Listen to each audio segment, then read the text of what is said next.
Hello, boils and ghouls. It's your friend Tara and Tats. I'm back with another video, and today's a big day. I know, go back a couple of years when you start talking about 4K. This was a format nobody ever thought was going to last, and even for a while there, even I didn't think it was going to last. A lot of people just thought that it wasn't worth the upgrade, and the difference between 4K and Blu-ray just wasn't really there, and it wasn't worth justifying upgrading. But slowly over time, 4K, it's getting there. It's very, very slow, but it is getting there.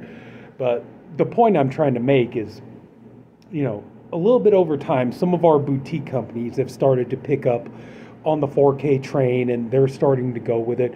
Blue Underground has definitely been killing it. So is Kino Lorber. Let's see, Scream Factory. We just, got some really good stuff in with Scream Factory. Excuse me. And hopefully we're going to continue to get some good stuff. Not to mention Arrow. Arrow's been putting out some pretty good releases on 4K. But today marks a big day because Criterion has just released their first batch of 4K Blu-rays. All right.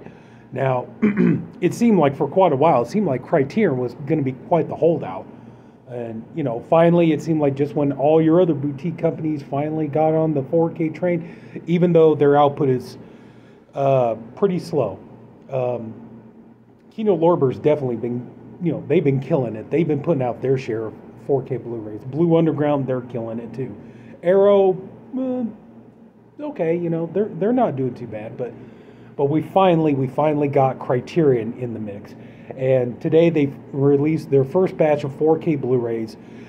They released Citizen Kane on 4K, Menace to Society on 4K, Uncut Gems with Adam Sandler, and the one that I'm going to review, David Lynch's Mulholland Drive. All right, now the movie came out in 2001, and this is a really good movie, and I really like it. It's got a little bit of everything in it. Sorry, my throat's a little dry. The story is about Betty, played by Naomi Watts. Now, Naomi Watts, this was kind of her breakout role. She had done some movies before this. She'd done some low-budget horror movies like Children of the Corn 4 and stuff like that. But this was kind of the movie that got her noticed. And you got Laura Herring, who I remember seeing years ago. I saw her in the movie Forbidden Dance, Lambada, the Forbidden Dance. And it's like, oh, she was always a childhood crush of mine. So, but the movie starts off, you have, Laura Herring, she's in a car, she's about to be assassinated. These kids come joyriding. One of the cars smashes into the car that she's in, and she's the only one who walks out of it alive, but she has amnesia. She doesn't know who she is or what's going on.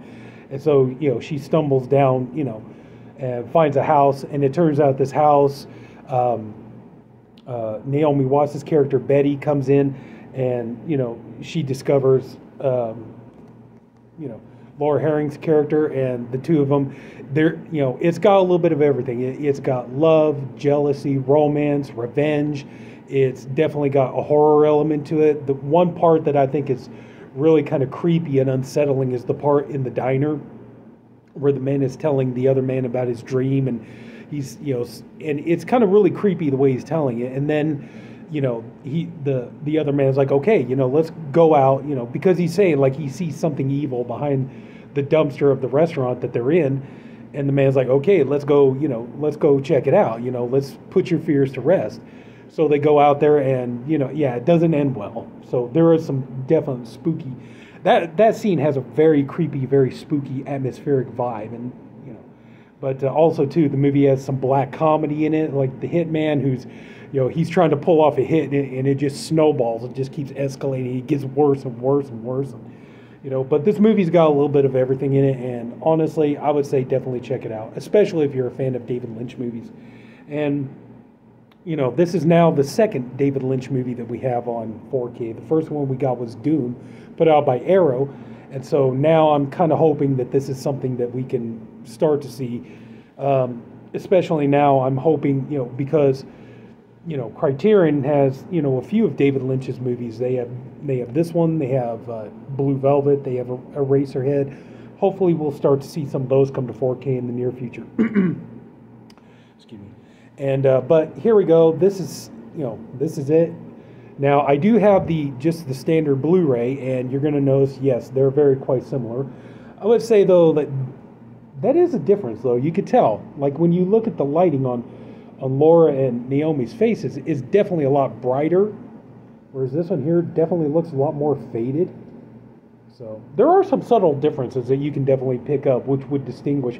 Because I know you're probably looking at this and you're saying, well, they look exactly the same. So how would I be able to tell? Well, also too, I didn't show you because I had to do a comparison and stuff, but it does say on there, you do get like a label on here when you buy it. It does say it's a 4K Blu-ray, but there are some differences. Like I said, you can see like the color on their faces, is definitely like this one's brighter than this one.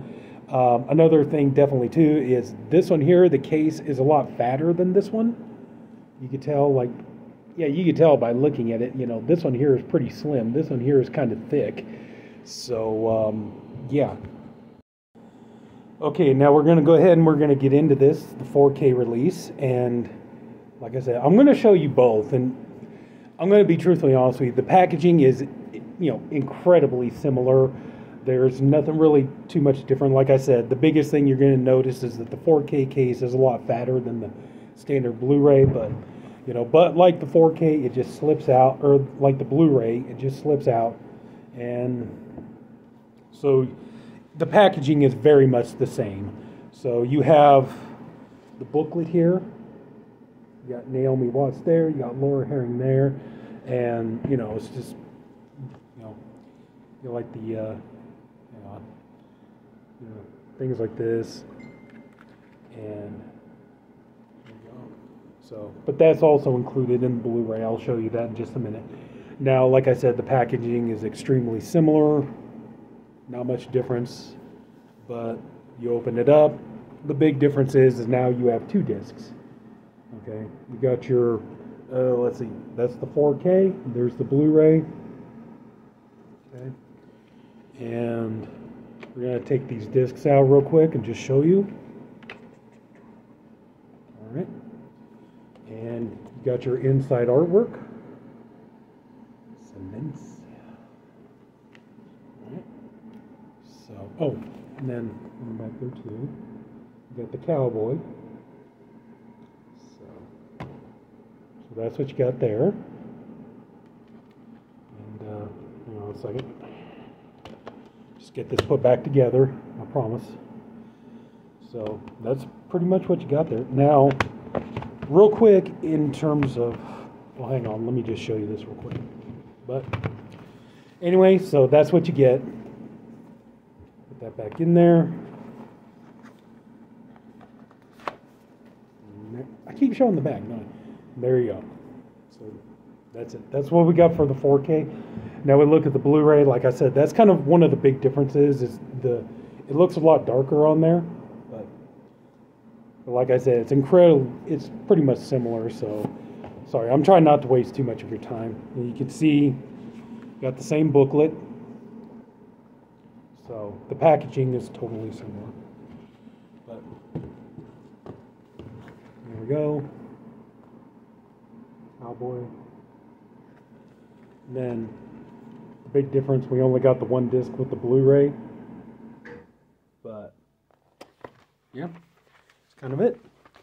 So pretty much the exact same packaging. So, but so it's like, yeah, it is a little bit of a disappointment in a way, because you kind of would like for them to maybe come up with something new, like something to really kind of separate the 4K from the Blu-ray. But still, I have to say though, price-wise, this was really good. I got this off of Amazon, and I do believe that with the Amazon or the Criterion sale that's going on this month, I do believe you are getting these at sale prices. And this one here was only $24.99, which that's not bad at all. That was one thing I was really expecting. I was really expecting this to be like $40, maybe almost even $50, because, when you take into consideration that, Criterion, their prices are usually so high, and I was surprised I was actually able to get this for kind of your standard price at $24.99. But yeah, I'm kind of curious to see how much it's going to go up to after the sale. So, because usually, like, yeah, you know, your Blu-rays on, the regular price for your Blu-rays for Criterion is usually $30. Okay, so right now I think on Amazon is this one here for Blu-ray is 20, and this is 25. So I'm kind of guessing, just kind of ballpark figure. I'm guessing that maybe in after the sale's over, that's probably going to go back up to about $30, and then this will probably go up to about 35, something like that. Just kind of a guess. But now, kind of the big question I think everybody wants to know. Sorry, my throat's just really dry. But yeah, I think the big question is everybody wants to know is like, how does it look? What is the picture quality, everything else? Well, you get the 4K and it does have HDR and not any Dolby Atmos. It does have, let's see here, DTS HD Master Audio soundtrack on the 4K only. Let's see here. Yep. And it's just, on the Blu-ray, it's just 5.1 surround sound. So, but anyway, though, picture quality-wise, what did I think? I really do think it is an improvement. The HDR really does help, especially with a movie with a lot of nighttime scenes, and this movie has quite a few of them. It's not a gigantic difference, but it definitely is noticeable. I do get to see more detail, like I said, specifically in the nighttime scenes. In certain scenes, it's like this really was a good, movie for them to go ahead and put this out in 4K because, just the way it looks, the set design, the costumes, things like that, 4K really does work really well for a movie like this. Like I said, it's not going to be the biggest difference you've ever seen in a 4K presentation, but it definitely is there and it looks good. And I don't know. I'm sure some people probably might get this. They might be disappointed when they do a comparison, but I was actually pleasantly surprised by it.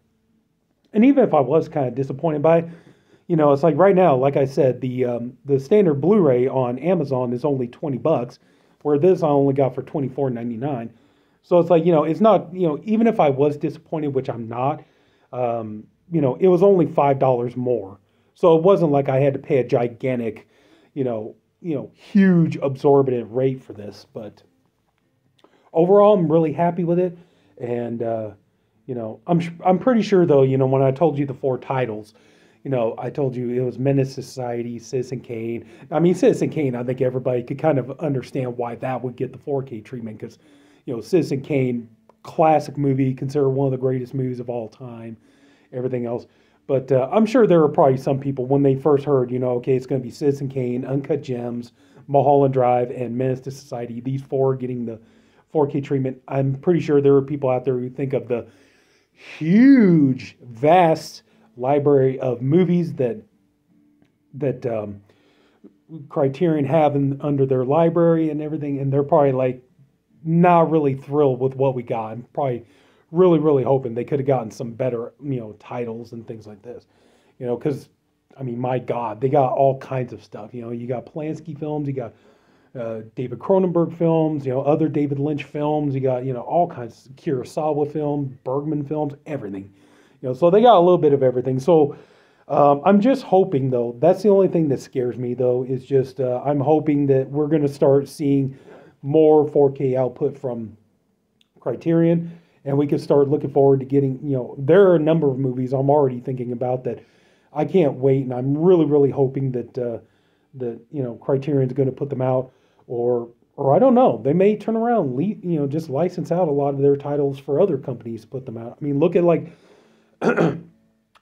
Silence of the Lambs. That was a movie that we thought, was going to get a release from Criterion. When it was first announced, like way back when it was first announced, Criterion is going to start putting out 4K Blu-rays. Everybody was speculating, like, what are we going to get? What are they going to put out? And, that was one of the titles everybody thought Criterion was going to put out first, was going to be Silence of the Lambs, because, they did the 4K restoration and everything else. And then turns out it's like, okay, well, now Criterion's not putting that out, but Kino Lorber is. So it's like, okay. But overall, if you're definitely a fan of this movie, I would highly recommend picking this up.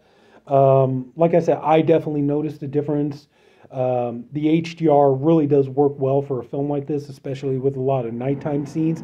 And I do recommend picking this up, especially if you're a fan of this movie. If you're just a David Lynch fan in general and you haven't seen this movie, I would say pick it up. It's definitely, it's one of those movies. The movie runs like almost 2.5 hours long. It's 146 minutes long. But in my opinion, it's one of those kind of movies, like once you start watching it, it's hard to stop it. It's hard to just turn it off once you get it going. But yeah, I would definitely say, yeah, it's worth it. Even if the packaging is pretty much very similar. And, like I said, you can spot some subtle differences. But anyway, though, yeah, Mulholland Drive, the Criterion 4K. So I'm pleasantly surprised, so, and I am looking forward to, in the future, what kind of movies we hopefully will get on 4K from Criterion. And I guess if Criterion doesn't want to continue on, I guess it depends on how well these first 4 sell. But if Criterion doesn't want to continue on, maybe they'll do like Silence of the Lambs and just license the rights out to other companies. So, but yeah. Anyway, that's going to do it. I can't keep saying that, oh, pick it up, pick it up, pick it up. I think I've said that about 20 times already. But yeah, definitely worth it. And I'm pleased with it. So that's it. So if anybody took the time to watch this, I thank you for doing it. I appreciate you for doing it. I also hope you enjoyed this video. If you did, please leave it a like. If you haven't already, go and subscribe to my channel. Hopefully going to have a lot more content coming your way. And, I appreciate everybody watching these videos. And that's it, my boils and ghouls. Take care. Have a good night, and I'll see you later.